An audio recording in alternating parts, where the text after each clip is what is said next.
There's never a dull moment when it comes to Minnesota sports. Whether it's positive or negative. The Yankees have swept the Twins. Minnesota Sports Chat has you covered. Talking nothing but Minnesota sports all year long. It's time now for the soon-to-be award-winning, if only in his own mind, Minnesota Sports Chat with your host, Ross Brendel.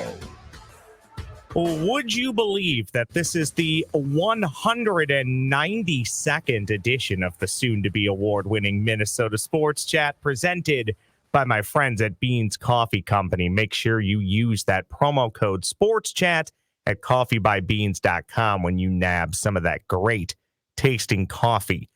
It's been a bit since we've done this. I want to talk a little St. Thomas athletics today, a St. Thomas D1 deep dive. I think we're at about 2.5-ish years, roughly, of D1 athletics for the St. Thomas programs. A few years back, I was joined by St. Thomas athletics director Phil Eston. On this edition of the pod, we check in with the voice of St. Thomas football and basketball, known in these here parts by many, Mr. Corbu Stathes. Good to have you on the pod, Corbu. Good to be with you, Ross. I think once you get to number 200, that's when the awards start coming in. Is that it? 8 more, and you'll be there. You know, this goes back maybe about a year ago. I've always made the veiled threat. I'll just make up an award and give it to myself if I don't win one. Yeah. Well, one of my buddies pointed out to me, this actually happened. Like R.L. Stein gave himself an award, of Goosebumps fame or something like that. So the precedent's been set. So if nobody's willing to give me one, I'll just make one up. I mean, they all have to get started somewhere, right? None of the awards existed before somebody made them up. So why not? Well, this actually, I believe you were still doing stuff with the University of Minnesota. The punter of the year, the holder of the year, the Peter Mortel Award started when he made it up and gave it, I think, to himself. Now it's a real award. Yeah, so that's all it takes. All it takes is some gumption, a few followers, and you got it. Well, there we go. I appreciate it. And I appreciate you making time to do this. I'm really looking forward to this. I am not a St. Thomas guy. I didn't go to the university, but I'm very supportive of having more D1 athletics, D1 options, and I think it's a ton of fun. I've been to a St. Thomas now D1 football game, I think twice. I've been to a basketball game. I'm looking forward to getting to a hockey game later this year. I think it's awesome, and I think there's just a ton of ground that we can cover, but I think you kind of coming in, I don't want to say in the ground level, but right at the beginning as they were going from D3 to D1, it's got to be a fun vantage point just to kind of take a step back and look at it and see where they started and already how far, not just football and basketball, but all the programs and a university as a whole have come. That has to be pretty fun for you to see. Yeah, absolutely. There's so many different storylines for the University of St. Thomas. The whole evil empire, right? Like if you didn't go to St. Thomas, did you like St. Thomas? Probably not, right? No. Because they were winning all of everything in Division III. They didn't even know where like the MIAC championship trophies were because they were winning them so often. But then to go from hated, dominant superstar to the lovable upstart, that's an interesting twist. But then you also have all these coaches who were so used to winning games at the Division III level to now have to struggle and relearn how they want to coach and what expectations are and how to deal with different expectations. That's a whole nother great story. And then the way they've been able to have success, nobody knew what it was going to be like, right? I mean, you thought we had some really good Division III teams. Maybe we'll be able to compete here and there. But you could argue that the men's basketball team had 10 upsets in their first season, and they went 10-20, right? And then year 2, football wins the Pioneer Football League, which I think caught everybody by surprise. And then you look at the incremental steps that the hockey teams are taking, the women's and men's cross country, track and field, and even volleyball. They're all making those steps forward, progressing. And it's really interesting to see it, and it's fun to see how excited and how I don't know if humble's the right word because I don't want to say that they weren't humble before, but just how everybody says, this is what we're going to do. We're going to take our lumps, but it's going to be fun. And when we get there, we're going to be able to look back and say, look at what we built. And I think that's really, really cool. Has the progression, maybe the quicker progression for football and basketball, and I would lump both hockey programs into it, has that surprised you? And then I'll twofold. I'll throw in a second one here. The moment it was announced they were going D1 as a Gopher guy, and I wouldn't say it's a problem, but right away I said, I think the team that's going to win a national championship first is going to be hockey, and I don't think it's going to take very long. I mean, I just feel like the hockey program specifically, you couldn't be in a better state to go D1 and to be in and around the metro and have an access not just to all hockey players, but the hockey hotbed that is Minnesota. When you look at Duluth has won national championships, St. Cloud State has been in the mix. Bemidji State was in a Frozen Four a handful of years back. Minnesota State or Mankato State, whatever you want to call them, has been knocking on that door now for a handful of years. I mean, you could argue there's probably no better time to make that transition than when St. Thomas did. And the success that they've had across multiple sports has been, I don't want to oversell it, but it's kind of been nothing short of astonishing.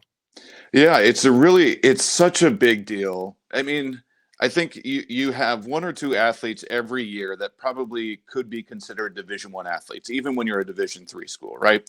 And maybe they're fringe Division I, or maybe they're not like Big Ten Division I athletes, but they're still Division I athletes.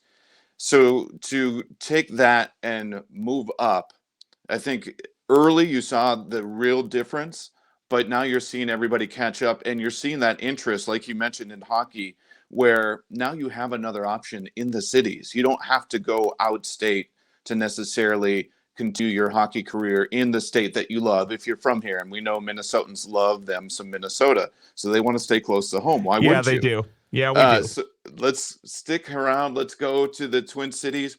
I think hockey, the one disadvantage, I don't want to call it a disadvantage. The one thing that hockey has to deal with that the other St. Thomas programs don't have to deal with is the amount of Division I hockey programs in the state. There's only one other Division I volleyball program. There's only one other Division I men's and women's basketball program in this state, and that is the University of Minnesota. So now all of those student athletes that were going to go to Marquette, Milwaukee, Green Bay, North Dakota State, South Dakota State, they have an option. They can stay in the state of Minnesota and compete at that same level. So that's where I think basketball and volleyball, especially volleyball in this state where it is such a big deal and there is so much good volleyball talent, those have a great opportunity to progress quickly. Same with hockey. It's a huge, huge pipeline you're pulling from. I think those are the sports where I think I don't want to say the expectations, but kind of the expectations are there that those are going to be the ones that have the most success early on and maybe the most sustained success. What's it like for you on a daily basis, especially this time of year where you're kind of doing double duty with basketball and football? What's it like being around Glenn Caruso and Johnny Tower on a daily basis? I mean, these are names that before they moved to D1, those were names that people knew in the state of Minnesota. And now for those guys, they're getting more national exposure. I mean, heck, Monday night, you're calling a game where Johnny Tower's taking on Mark Madsen. I mean, I know it's about the players, but those are the two coaches. That's got to be fun to be around those guys. Yeah, absolutely. And it's really an interesting study in personalities. And Glenn Caruso is a guy who is always looking at every single angle. He wants to know where is the winning edge. And it starts at breakfast. It starts as soon as the alarm goes off, and it doesn't stop. He's probably dreaming about winning edges. And it's a really fascinating time to talk with Glenn and hear his thoughts on the game of football, on the game of life, all of it. I love chatting with Glenn and breaking those things down and just hearing his thoughts on those things. And then you have a guy like Johnny Tower who, how do I say this? He's a real live human being. And if you've been around a lot of coaches, you know that coaches are like their own category. And if you met Johnny outside of it, you would never know he was a coach. He just is a person. And it's fun to be around him as well and hear his thoughts. And whereas Glenn is like winning edge, he likes his routine and he's got his regiment and he's go, go, go. Johnny's kind of the opposite, where he's a little bit more laid back and he's going to kind of take things as they come. So when they're both going on at the same time, it's fun being in both worlds, no doubt about it. And it's fascinating picking their brains about how they wanted to approach this transition, because they had two different ideas.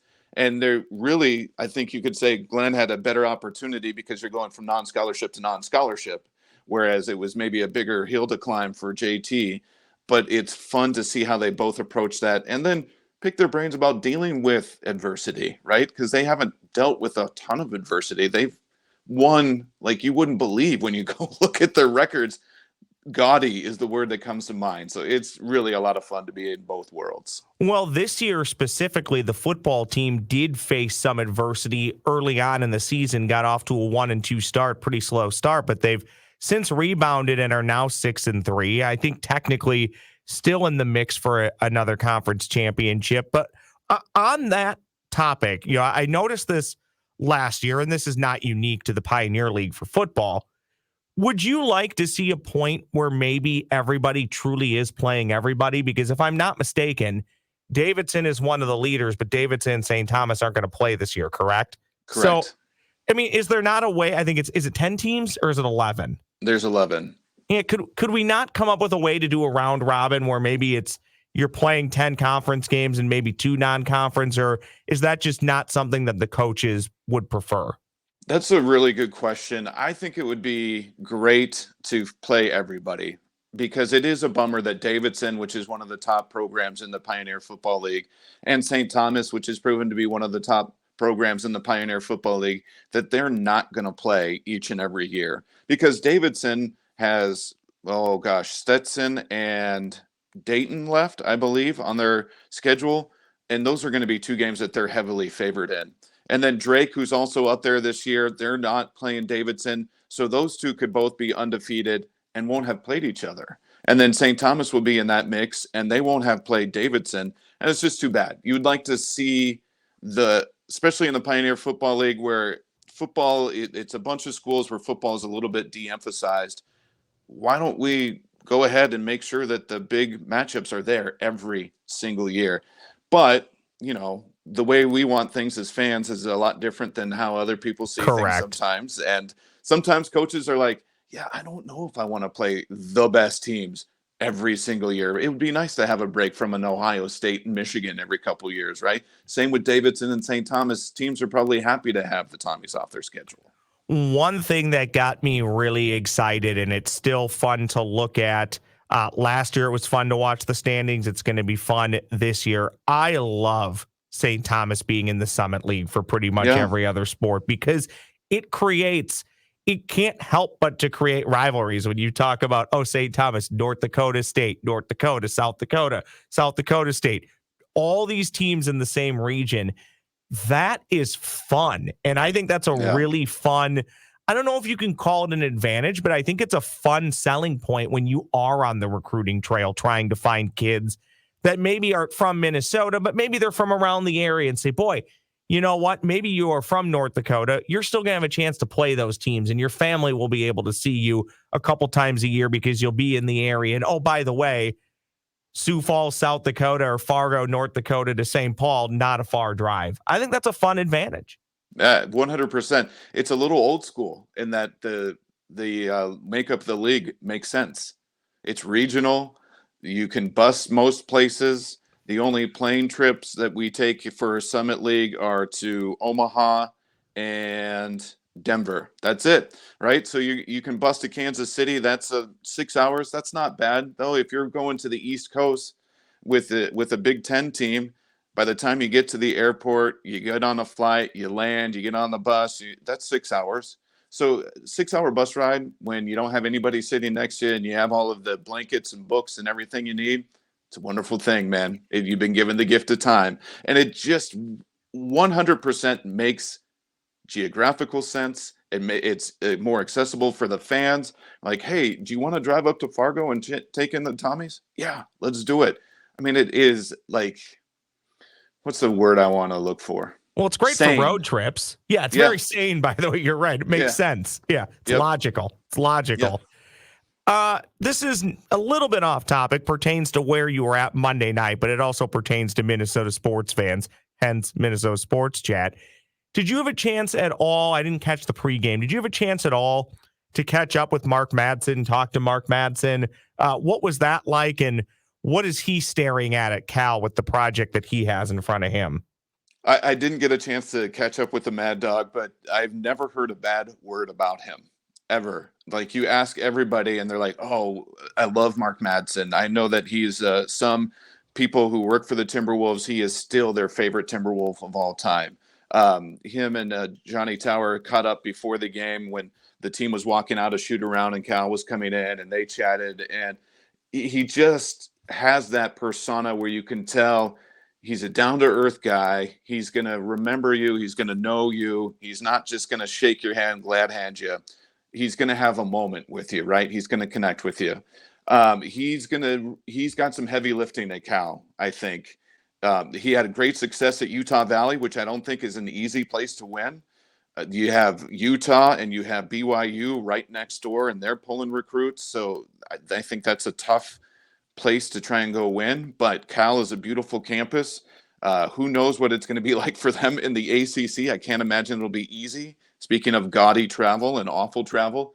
But, you know, when you're going to a Pac-12 program and you're a guy like Mark Madsen, especially in that area where he carries a ton of weight, like he's a Bay Area guy, went to Stanford, he's going to be able to draw student athletes to that place. They're going to get some people there, and I think he could have Cal humming in a few years. So I do not want to get you in trouble because I understand you have to call the games and you're around the university. So I'll let you choose how you want to respond to this. Okay. But I think you're going to be maybe like-minded with me. I've said this for years now. I'm a college athletics nut, primarily football, basketball, and hockey. Mm-hmm. One thing I just don't enjoy, and I don't enjoy that you have to deal with it right now, is we penalize teams for moving up. I really do not understand or like the probationary period. I get when you look it up why they do it. I understand why they claim they do it. So you don't have teams that pop up for a year or two and go back down. I don't know what the answer is. Classic political answer here. I don't know what the answer is, but I do know, at least in my opinion, the way they're doing it right now is not fair and it's not fun. And it's maybe it gets easier when you're in years 3, 4, and 5, or when you're on the back half. But those first 2 years, that's really, really tough on an administration and an athletics program. Now, granted, they know it. You know what you're going into. But I look at it last year. That St. Thomas football team had an outside shot to be in the playoffs. Couldn't make it. This basketball team is already good enough to the point where maybe last year they put a little run into it. They could win the Summit League tournament and qualify for the NCAA tournament. You're telling me they do all that work, they win the Summit League conference tournament, and the team they beat gets to go? Right. I don't like that. I don't like that. I think it's a bad look. It is tough. And the football team, if they would have been eligible, if it weren't for the playoff ban, they would have gone. They would have had the automatic bid.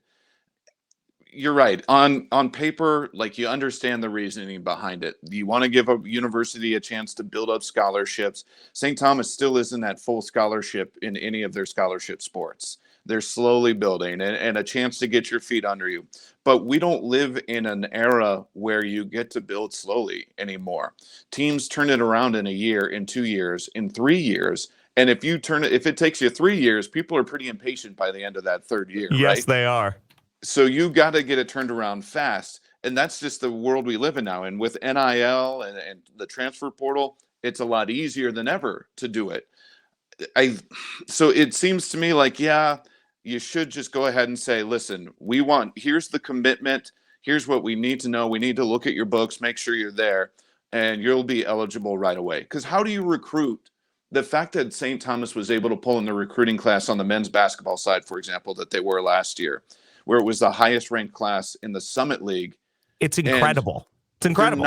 They're not gonna be able to go to the NCAAs except for maybe their senior year.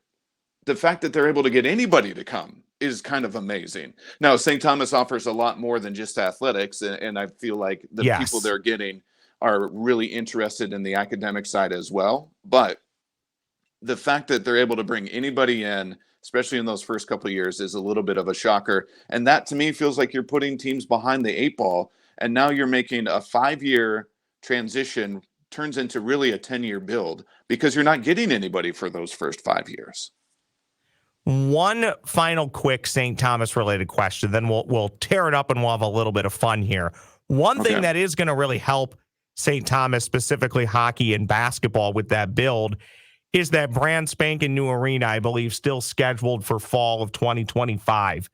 How excited are you to have the opportunity to be a part of that? Because the renderings look awesome. And again, I don't want to throw shade at anybody. And I know you at least know him in passing. Mark Coyle has to look at that and say, we got a problem on our hands because that's going to be awesome. I mean, it's going to be awesome. Yeah. I can't wait to go there. And again, I'm not a St. Thomas grad, but I'll be there. Right. It's going to be cool. It's not going to be Mariucci in terms of the size. It's not going to hold 10,000. It'll be maybe 5,000 to 6,000 for hockey and a little bit smaller for basketball. And I don't know if Mark Coyle needs to sweat it quite yet, but it's going to be one of those things where it will help St. Thomas firm up its position in the market. It's going to be something that you can sell to the recruits. You're going to be playing in a state-of-the-art building, and it's going to be intimate. And that's going to be a big deal, I think, because there's nothing worse than going to play, for example, at Target Center, which is a great venue, but when there's only 2,000 people there in a 18,000-seat arena, it's not fun. But last year, the Tommies had 2,000 people against Oral Roberts, and it was one of the greatest atmospheres I've ever been a part of because it seats 1,800. So they were over capacity. No, they weren't over any fire marshal capacities. Let's just make sure we're there. Well done. But it's a great, intimate atmosphere. And when it's loud and when you have that atmosphere and you can create some demand, I think that's a wonderful thing. And I think it'll be a game changer for not only the sports that are going to play there, hockey and basketball, but then, it's the front porch for all of your other sports. But then you also have regional events that you can bring there. And I think it's just going to be an outstanding thing on the South Campus. Corbu mentioned game changer. My game changer every morning, people, you've heard me talk about it for, a year or two now, is Beans Coffee Company. They get me going every morning with some of the best small batch coffee you will ever have. Hard to believe it, but the holidays, they are here. Happy holidays, happy Honda days, happy Toyota-thon to all who celebrate. Check out coffeebybeans.com for that perfect gift for the coffee fanatic in your life. Beans Coffee Company, they have a blend for everybody. Light, medium, dark roast. I love that Profectus blend. Truly something for everybody, even a cold brew decaf if that's your thing. Your morning cup of coffee is important, so take it seriously. Drink some of the best coffee around. Beans Coffee Company ships anywhere in the U.S. Free shipping on all orders of $35 or more. Coffeebybeans.com. Use the promo code SPORTSCHAT to save at checkout. That's coffeebybeans.com. Promo code SPORTSCHAT. All right, Corbu, this is how we'll end this podcast. This is a bit inspired by Phil Mackey from Score North. Mm-hmm. So I've just dubbed it 5 filler questions because I'm a genius. Right. I get it. With PHILLER. You are correct. And you're also a genius. Okay. Yes. So these questions go all over the map. Some are sports related. Some are not. Okay. So I got a few for you that are going to be completely out of nowhere. Okay. The first one, and I'm willing to be wrong here. Okay. I have it on mild authority. You might be a Soul Asylum fan. Can you confirm or deny that? Fan might be too strong of a word, but I did stick around when they were here for the CHS at CHS Field, and I stuck around to watch them out in the outfield. I mean, Got it. I was a teenager in the 90s, so of course Soul Asylum was like the soundtrack then. And by good authority, I was about 5 feet behind you. Oh my gosh, why didn't yeah. you say anything? I don't know. I get starstruck, Corbu. Who was You're a standing star. next to me? You're a star. Oh. Oh, I love the humility too. Okay, so there we go. That's question number 1. Question number 2. So I know Justin Guard fairly well. Justin Guard was he was at the Fan, kind of one of my internship coordinators when I was at the Fan years ago. And then I worked part-time there for a few years, and I've kept in pretty good contact with him. Great dude. So whether it's him, Mike Grimm, or Daryl Thompson, I want you to embarrass one of those 3 with the time that you spent with them. Anything you can tell us. Well, first of all, here's what I'll tell you about Daryl Thompson is if there's anybody in this world who has the right to an ego, it's Daryl Thompson. And he is the nicest person in the history of mankind. And he makes all the rest of us look bad. So I hate Daryl for that, but at the same time, I love Daryl. JG is a great dude. He is super nice. The easiest person to embarrass is Mike Grimm. And I'm trying to think of a story that I could actually share. You know what? That alone is a story right there. If you can't share it, that tells me all I need to know about Mike, which makes me love him even more. He does a tremendous job with Gopher football. So here's what I'll tell you about Grimm. Grimm has never told an original joke in his life. He hears them all from somebody else. And so then when he hears something funny, he automatically assumes that you got it from somebody else. And he'll say, "Where'd you hear that?" And I'll say, let's just assume that I said something funny. I'll say, "Well, no, I just thought of it. I made it up." "Really? Are you sure?" "Pretty sure, Mike. Pretty sure that just popped into my head." No, but those 3 are outstanding individuals. Favorite city you have traveled to with St. Thomas? So likely somebody you play in the Summit League or a non-conference basketball game or even football. But the caveat here, you can't say San Diego. Okay, that's fair. And I'm going to also rule out Denver because I grew up in Denver. And so we actually stay in a hotel that's right in my old neighborhood when we go back to Denver. So we'll also say no to Denver. Okay. Going to Harvard this past year was really cool. We got a chance to that dip our looked toe cool. into Boston. Yeah, and we went by Fenway Park, and that was cool. I think Boston's a great city. Being on the Harvard campus was really cool. I mean, that stadium is really old, and it's a lot of concrete. But it's just fun being around that much history and being around a place that's so well known. So let's go with Cambridge and Harvard. Follow up to that, question 3B. Were you able to help make sure that Patrick Royce made it up all the steps safely? I did stop by and I said hi to Patrick, and I think he was so out of breath that he didn't recognize me. He just grumbled something about he's like, "Well, those are some big steps." And then I said, "Yeah, they are. All right, I'll see you later, Patrick." And then he came over about 10 minutes later and was a completely different person. But he was pretty grouchy when I first saw him. Forgive me for asking this one, okay? This is going to go one of 2 ways. Right. Are you or are you not the same Corbu Stathes who may have recently released a book on Formula One? Oh, yes, I am. Yes. You are? Okay. Yes. But you are? Okay. Yeah, it's a children's book. So, I saw this. Yes. Yes. Tell me about it. Charlie Beatty, who Gopher fans might know, did TV for Fox Sports or Bally's, whatever it was at the time, for the Gopher hockey a couple of years ago. He works for a company that publishes children's books, and they were desperate. And I said, "Well, yeah, I could maybe do something for you." So it was fun. I didn't know much about F1 going in, but it was fun to research it. And it's not unlike preparing for a broadcast, right? You go in, you learn a little something, and then you regurgitate it. And so, yeah, it was fun to put together. That is really cool. The only thing I know 2 things about Formula One. Well, 3. One, the Netflix documentary was really cool. It was big for their sport. 2, every race starts before I like to get out of bed on a Sunday. Yeah. 3, what I've learned this year is it's Max Verstappen's world, and the rest of us are just living in it because he wins like every race. Yeah. That's what I know about Formula One. And for a while it was Lewis Hamilton, and you have Charles Leclerc who's in there, and there's some others. And that's it was kind of interesting didn't know anything about it either going in. So it was fun to learn about it and fun to learn about how they get to where they are and in the path that they take. And then of course, changing teams and all of the drama that was in there.